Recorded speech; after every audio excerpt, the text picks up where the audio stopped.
What's up, HVAC Control Pro? It's Eric Stromquist with Stromquist Company and ControlTrends.com. Hey, it's Saturday night. The week's winding down. We got a big show that'll be dropping tomorrow night with Doug Miller from KMC Controls as our guest on Control Talk Now, Smart Buildings Videocast and Podcast. But I wanted to reach out and talk to you a little bit tonight about a couple of things. First of all, Ken Smyers and I are getting ready to go to Realcomm IBCon next week in Nashville, which is like the biggest sort of technology and real estate show around. If you're not signed up for that, no big deal. Be sure to subscribe to the YouTube channel. We're going to be dropping as many live stream videos as we can from up there, so we'll get it covered for you if you can't be there. But what I want to talk to you a little bit tonight is a little bit about communications. Because, hey, it doesn't matter whether you're an HVAC tech, it doesn't matter whether you're a salesperson, it doesn't matter whether you're a manager, we all have to communicate. If you think about it, those that communicate better typically do better in life. So I want to give you a couple of communication tips. I've studied a lot of communications when I first got involved in the business over 35 years ago. For those of you who don't know, I'm in a family business. My dad started the company, and my brother's kind of a financial whiz. He was the financial guy. I knew I was going to be the sales guy. So I have taken every sales course possible over the 30 years because I knew that was what I was going to have to be good at. So sales and marketing has been my thing. I mean, I've studied with everybody from hypnotist to psychologist to everybody else. So I have a good understanding of sort of what makes people tick. So I'm going to give you a couple of tips here. The first one is you can give it to me in a radio station. The only radio station you need to ever be tuned into when you're out talking to a customer, your boss, or your spouse, or anybody else is a radio station I like to call WIIFM, which is what's in it for me. I don't mean like you, the person, but the person you're talking to. They're always going to filter things through what's in it for me. So, I mean, this goes from everything from social media to your marketing to how you talk to people, customers, or even your boss, okay? So let me give you an example. I recently read an article on social media, and it was from a pretty popular industry magazine, and they were given examples like, hey, you could post pictures of your employees, your company mission, of cute kid pictures of your employees and stuff like that. And that might be okay a little bit, but that does not really dial into the what's in it for me radio station. So that's kind of going to be a disaster if that is your marketing strategy. Instead, you should turn it around and you should talk about your clients and your customers. I mean, post a picture of your customer's cute kid, not necessarily yours. Okay, so when you're dealing with a customer, you always want to be thinking about what's in it for them.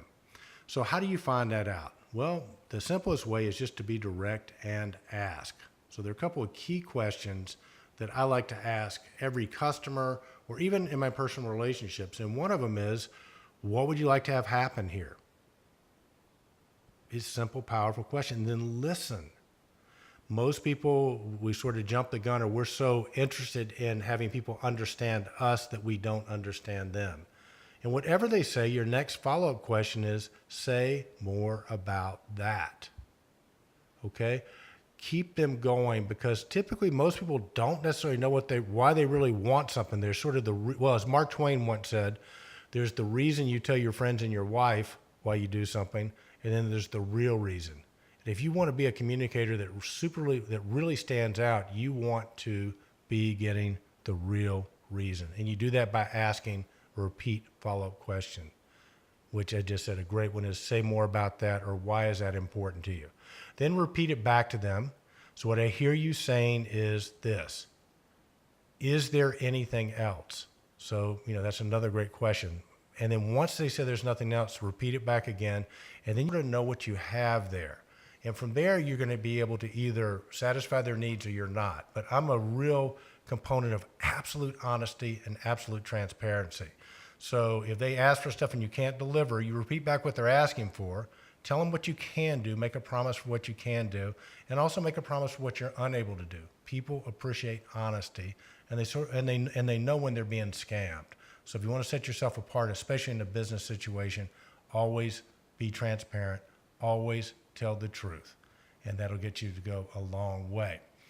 So here's another thing you should be aware of that most people don't know. In communications, the communication process, the words we speak only constitute 7% of the communication process, and it's the last 7%. So think about that for a minute. That basically means the words we're speaking are the least effective form of what we're communicating. And I'm not advocating that you don't use words. We still have to use words. But if you understand that, you can begin to get curious about, well, what is the other 93%? It's a good question. Well, some of it is the tone of your voice. Some of it's the way you use your body.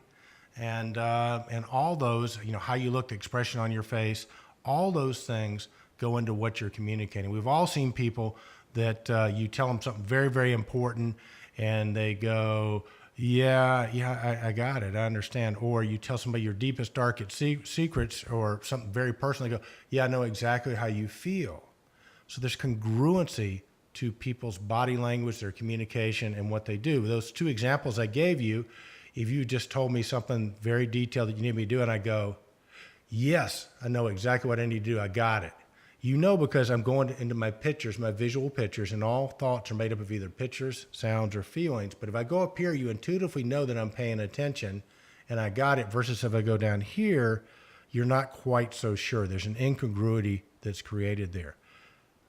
Also, if you just told me something very personal and I go, I know how you feel, that doesn't resonate as being congruent. But if I put my eyes down into the right, which is where feelings are, and go, yeah, I know how you feel, we feel like we're connected.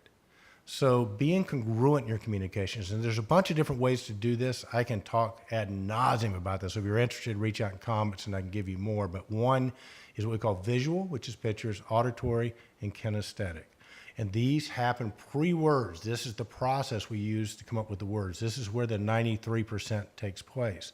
So how do you know whether they're running visual, auditory, kinesthetic? You just look at them, ask them a question. Their eyes go up, they're making pictures. They're thinking in terms of pictures, and they typically talk a little bit faster. If their eyes go down over here and maybe they're tapping their hands like this, they're in their head, what they call auditory digital. They're paying attention to the sounds. They're listening to the conversations in their head. And if we go down into the right and really slow down, they're feeling the sensations. This is what we call kinesthetic. So just by noticing what the person you're communicating with is doing and mirroring that a bit, you're going to be much more congruent with your communications. People are going to feel like that you get them and understand you. And if they feel like they get you and understand you, they're going to trust you, and your communication is going to go a lot better. I mean, how many of you have had experiences where you're well-intentioned, you're really trying to take care of somebody, you got great intentions, but they won't give you a chance? You just can't connect with them. And what I would say is that's happening because you're not connecting at the 93% level. You're connecting with the words, you're trying to say the right words, but the words only resonate when everything else lines up with congruency. So again, that's called visual, eyes up, auditory, eyes down to the left or side to side, and kinesthetic to the right. And you'll hear people, the speeds of the voice will change. They'll use predicates like, well, let's see. That typically gives you a visual cue. You could feed that back. What it looks like is visual cue. What sounds to me like this is a bad deal is an auditory cue. It feels like, and if you then can frame your answers in the modality which they're processing the information vis-a-vis visual, auditory, kinesthetic, you're going to go a long way with that.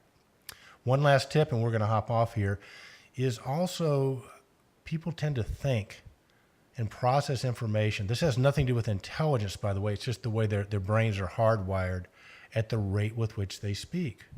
So if people are speaking very rapidly and you're talking very slowly, you're going to create a disconnect, okay? So the cue for that is speak at the rate that they speak. If they speak slowly, slow down. Talk at a slower rate of speed. If they talk quicker, speed it up, even if it's not comfortable for you. And you get better at this by practicing when it doesn't matter. So when I first got into business, you can imagine I tend to talk very, very, very rapidly. So I would go talk to people, engineers that tend to be very deliberate in their thinking. And I'd be, we've got this great product, it'll do this and this and this, and can't you see this? And they go, well, hello, what are you talking about? I don't get you. It was hard for me to have an opportunity with them. So speak at the rate they speak at. Remember, be bold, stay in control, and stay relevant. And we'll have some technical videos for you next week.